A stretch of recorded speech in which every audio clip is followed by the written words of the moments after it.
sobre recuperando a história evolutiva. Nós escolhemos falar sobre a evolução das árvores. Nós vamos falar um pouquinho sobre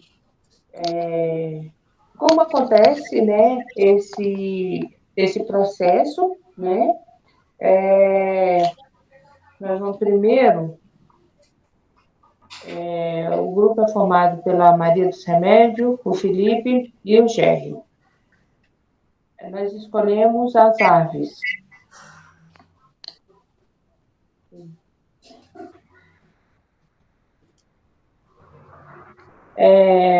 Nós vamos falar sobre análise filogenética, que é o primeiro né, que nós vamos falar. Vou falar sobre sinapomorfia. Uma sinapomorfia é um homólogo compartilhado por um ou mais taxos, quando este é plicofórmico, é o estado de como ele evolui, né? É compartilhado as características derivadas as características compartilhadas são únicas, é evidência de uma origem evolutiva em comum, no caso a sinapomorfia. Né? Agora, a autapomorfia consiste em um caractere derivado, não compartilhado, né? Que acontece entre os pássaros, entre a espécie, né, que foi escolhido. Este método de análise de outras correntes, né, de sistemática, por utilizar somente caracteres derivados, chamado apomórficos, né, que ocorre em mais de um grupo, onde a gente vai ver, conforme nós escolhemos lá na frente, né, você vai ver o gavião, né, e ali a gente vai vendo as mudanças que ele vai tendo com o passar do tempo. Isso não acontece de imediato, conforme as gerações, né, que vai tendo, a gente vai tendo as modificações, ocorre em mais de um grupo. Em outras palavras, pode-se dizer que o estado primitivo de caracteres, né, não pode ser utilizados para definir grupos. Não podemos dizer que aquele caractere, aquela mudança, né, que teve ali naquela espécie é grupo X, porque isso modifica com o tempo.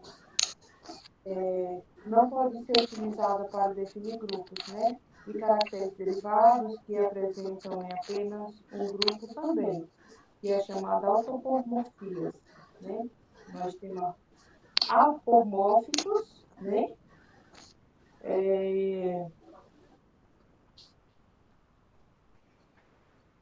Nossa, fiz confusão. Tem como apagar aí, Jé? Pode falar.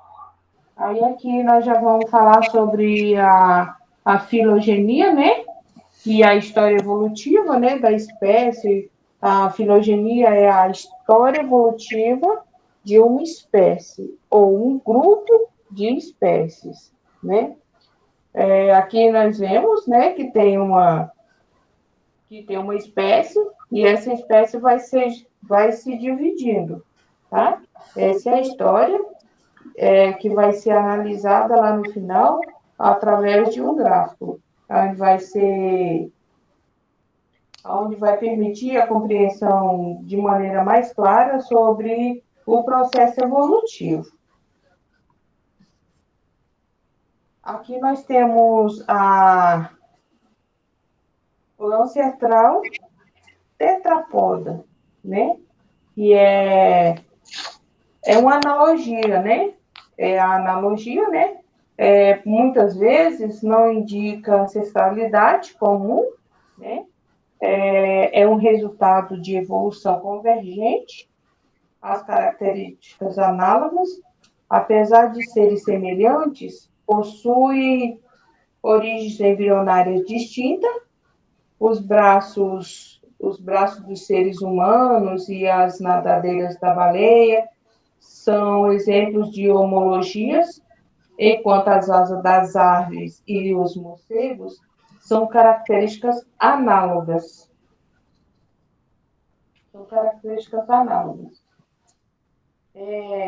Estes membros anteriores de invertebrado são usados em diferentes funções, mas têm a mesma sequência, né?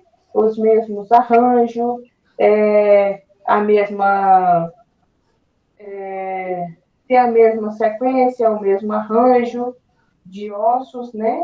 Nesta ilustração aqui, a gente pode observar os ossos homólogos, apresentam cores idênticas, né? No caso, são todos esses azuis, né? Que são, né, as cores idênticas, são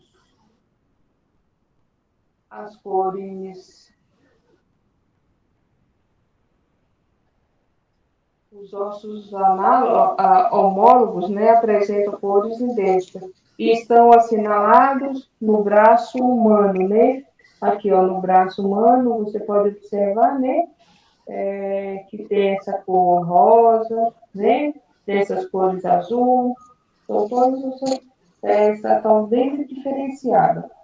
O que poderia ser mais curioso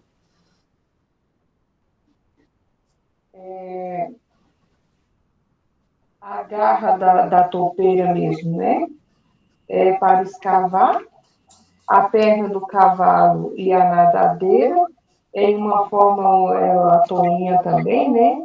São todas diferentes, elas têm funções diferentes, mas que são semelhantes, né? Tanto que no sistema embrionário são bem semelhantes. Todos esses animais, quando chega lá no final, é que eles modificam.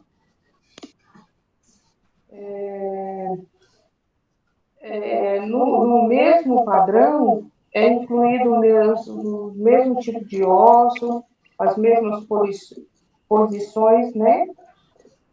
Tanto que elas ficam, né, na mesma posição, só que tem funções diferentes, né? O homem tem para segurar, né? Esse tipo assim.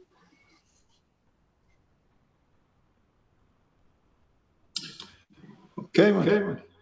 Agora posso ficar aqui no próximo? Também acontece, né? Nós já fomos lá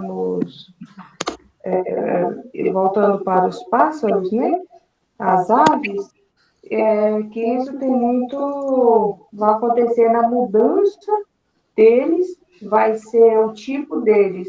Uma coisa que eu observo mais é o bico deles. O bico deles depende muito do ambiente deles, da alimentação deles. Isso muda muito. A cor geralmente são quase todas iguais, mas uma coisa que a gente observou nas nossas pesquisas foram essas, que houve entre pássaros, né? Os bicos profundos tinham mais probabilidade de sobrevivência. A beija-flor mesmo, ela tem um bico bem comprido, né? Ela não vai conseguir comer uma manga, né? Agora, a arara, ela já tem um bico mais chatinho, aí ela consegue cortar, consegue alimentar bem melhor, ela vai ter mais variedade de alimento. Pode seguir, Jair.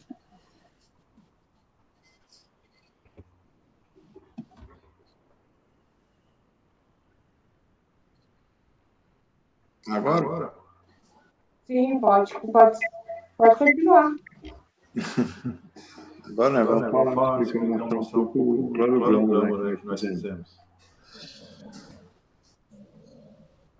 para fazer esse cladograma aqui, o cladograma, nós usamos essa tabela aqui, onde usamos o gavião, o corijó, como grupo externo. Por isso que está 0,000 aí. E com isso, com a diferença dele, nós obtemos esse resultado aqui, onde o passo Letos, né?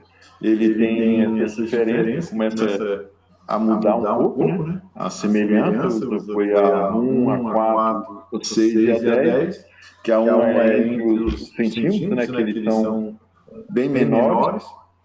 A 4, que é a cor, né? Preta no louro e na garganta, que é bem diferenciado, tá nítido, né? Dá para ver.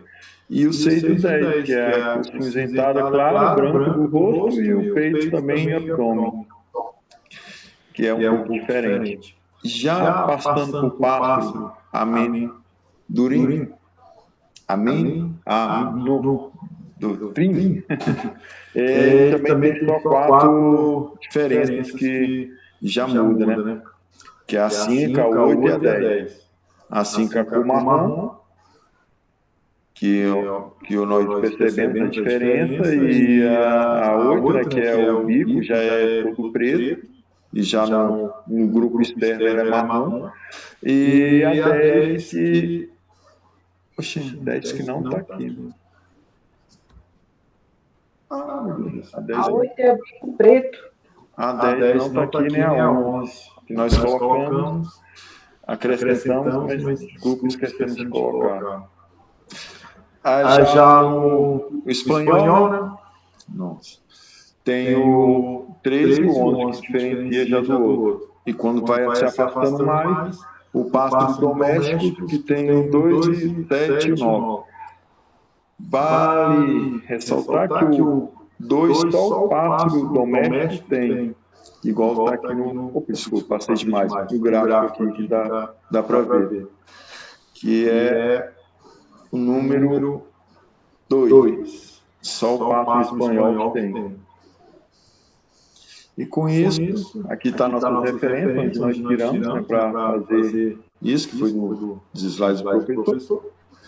E muito obrigado.